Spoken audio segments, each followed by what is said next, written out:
அம்மு உன்கிட்ட ஒன்று சொல்லணும்.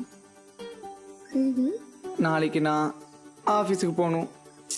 மாமா ஏமா ஏன்?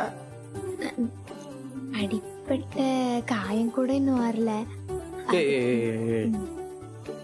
புண்ணெல்லாம் எப்பயோ ஆறிடுச்சு. இந்த காரணத்தை தான் சொல்லிட்டு இருக்காத. நாளைக்கு நான் போகலன்னா அப்புறம் நான் வேலையை விட தூக்கிடுவாங்க. அப்புறம் உன் கூட இருக்க வேண்டியதான் வீட்டில். ஜாலி. ஜாலியா? உனக்கு ஜாலி தான், எனக்கு இல்லை. நான் போய் தான் ஆகணும். ஏய் ஜஸ்ட் 8 hours தாண்டி.